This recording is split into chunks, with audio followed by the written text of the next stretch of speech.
pastikan kita tuan rumah di tanah kita sendiri.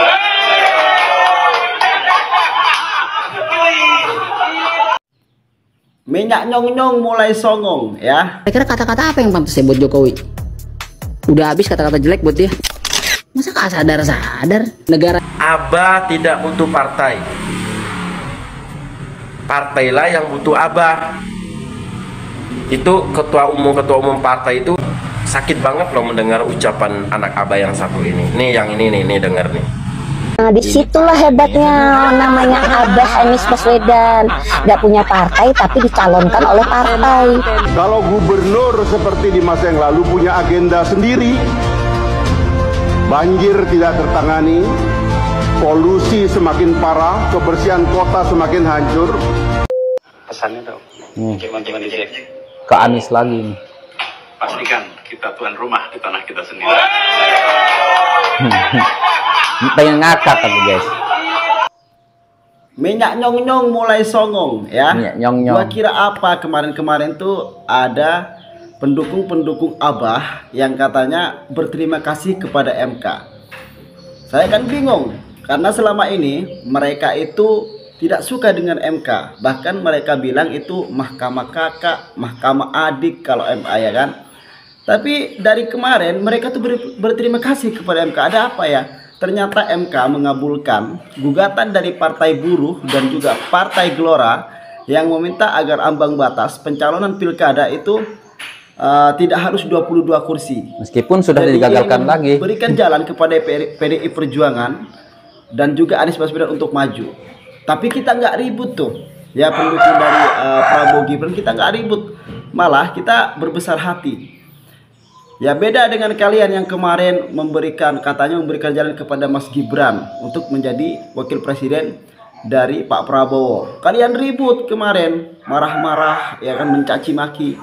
Tapi kita tidak tuh. Ini kan seakan-akan memang sudah memberikan jalan kepada PDI Perjuangan dan Anies untuk maju. Tapi kita tidak berprasangka buruk, ya kan?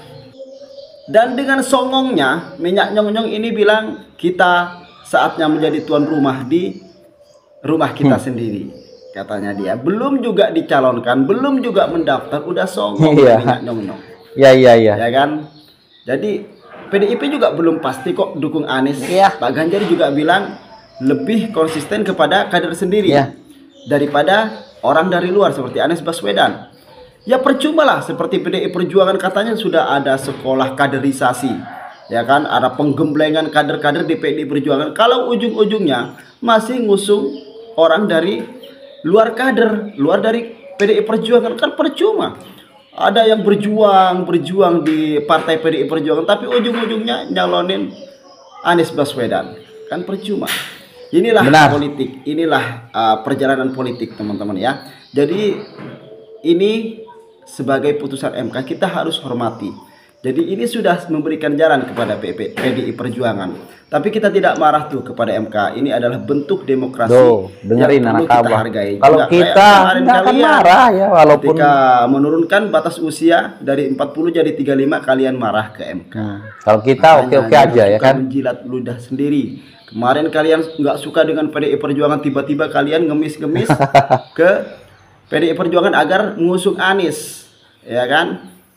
Katanya pendukungnya Anies itu tidak butuh partai yang butuh Anies. Tapi ketika tidak ada partai yang mau ngusung, kenapa kalian datang ke PDI Perjuangan ngemis-ngemis agar Anies diusung?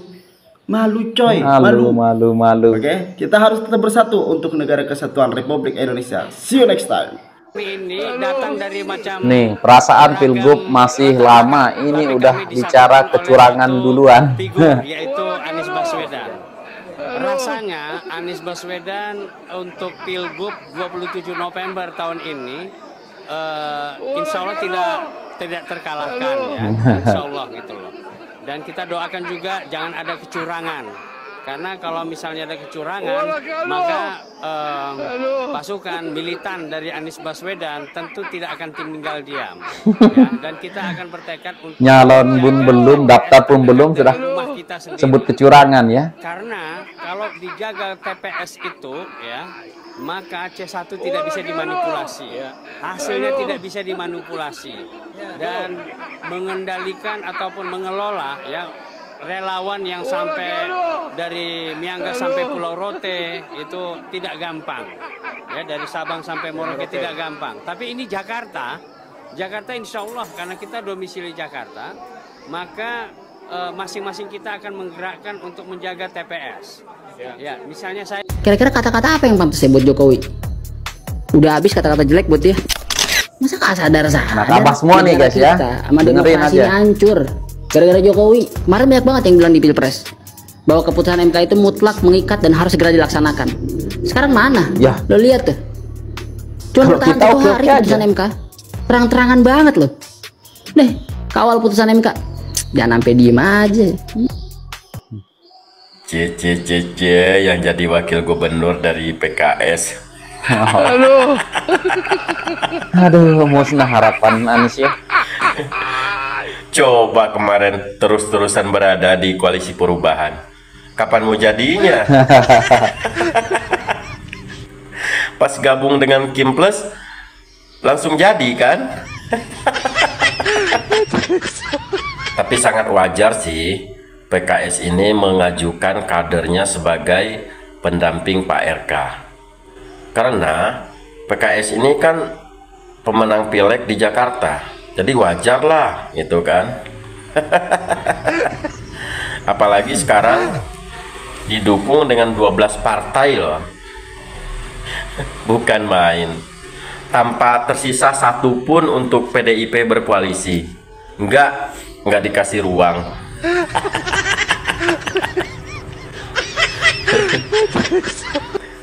Yang saya kasihan itu anak Abah. Sangat. Dia tuh ekspektasi dia tuh udah tinggi banget gitu. Ya kan? Ujung-ujungnya. Jadi misalkan PKB tadi yang tinggal, jadi bisa tuh PDIP dengan PKB berkoalisi. Nah, bisa tuh ngajukan si Abah, wakilnya nggak tahu siapa, apakah itu dari kader PKB atau mungkin dari kader PDIP gitu kan. Tapi ini enggak, sama sekali enggak disisain. PDIP ditinggal sendiri. Astagfirullah. Itulah akibatnya ya kan, rendahin Jokowi, maki-maki Jokowi. Jadi untuk anak-anak Abah mohon bersabar aja ya. Ya begitulah politik. Namanya juga politik saya bilang. Jadi ini permainan politik ini. Iya. Nggak usah dianggap serius. Politik itu emang begitu. Kalau nggak mau menerima konsekuensi dari politik, ya jangan berpolitik gitu aja. Santai aja ya. Lagian anak-anak Abah sih kayaknya nggak serius banget gitu mendukung Abah.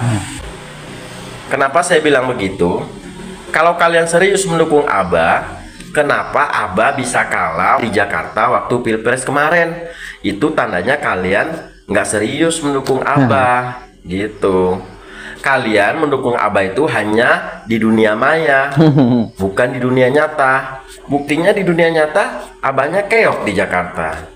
Itu makanya jangan gembor-gembor di media aja, buktiin di dunia nyata kayak kita gitu loh. Iya. Kalau anak-anak kan Abah anak jenderal karena diguyur bansos, kalau emang kalian tulus mendukung Abah, ambil bansosnya, terus coblos Abah. Ini kan enggak. Buktinya Abah kalah di Jakarta. Jadi sebenarnya ini itu bukan salah Abah semata, bukan. Salah kalian sebagai pendukung Abah. Apalagi ada statement begini nih, Abah tidak butuh partai. Partailah yang butuh Abah. Itu ketua umum partai itu sakit banget loh mendengar ucapan anak Abah yang satu ini. Nih yang ini nih denger nih.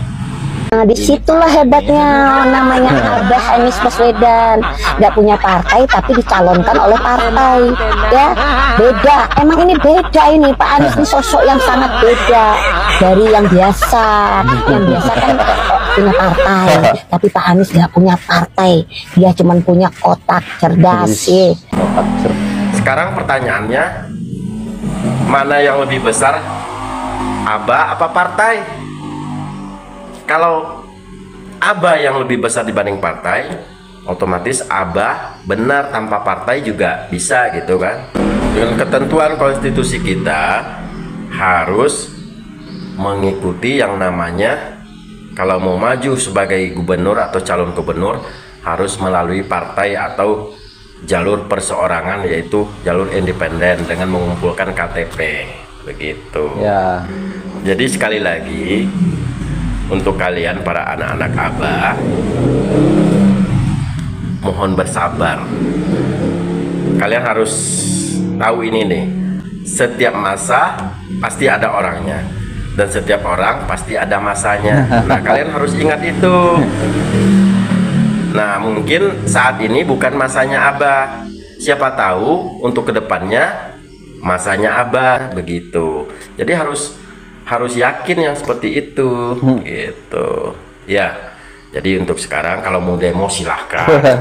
Demo aja lah. Disahkan oleh konstitusi, silahkan mau demo, mau takbir, mau sholat di jalan, silahkan sekarang mah. Aduh. Oke, salam sehat ya untuk anak-anak Abah ya, jangan rewel.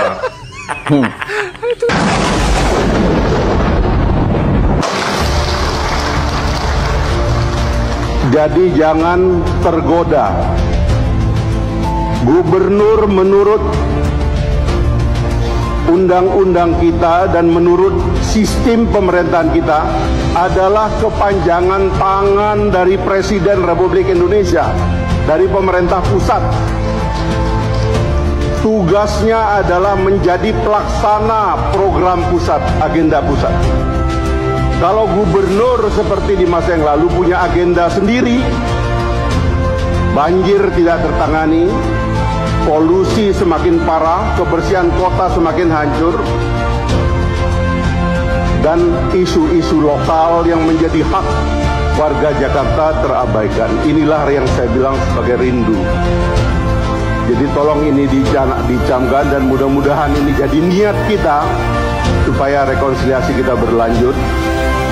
Tidak ada yang sebaik Pak Ridwan Kamil memimpin Jakarta hari ini. Dia kurator IKN kita. Dia seorang arsitek yang mumpuni, pernah memimpin kota Bandung, salah satu kota besar di Indonesia, memimpin Jawa Barat, dan sekarang kita diberi anugerah oleh Allah. Dia akan memimpin transformasi Jakarta dari ibu kota menjadi kota yang tadi dikatakan oleh Sekjen Golkar, kota bisnis atau kota apapun. Banyak jejak perjuangan di sini yang harus dibungkus menjadi ingatan bersama bangsa Indonesia. Sekali lagi terima kasih kepada semuanya. Mudah-mudahan momen rekonsiliasi dilanjutkan dan kepemimpinan Indonesia menjadi superpower baru, menjadi pemain global, akan kita lancarkan dengan rekonsiliasi besar ini. Terima kasih Pak Muzani, terima kasih Pak Sehu dan kawan-kawan. Assalamualaikum warahmatullahi wabarakatuh. Oke, tanpa berlama-lama lah, aku pun tidak banyak sekali berkomentar di sini, tidak mau berkomentar banyak. Apapun komentar kalian silahkan berkomentar di bawah, dan ya mungkin di sini insya Allah besok lagi kita buat video, dan sekian terima kasih. Assalamualaikum warahmatullahi wabarakatuh. Bye.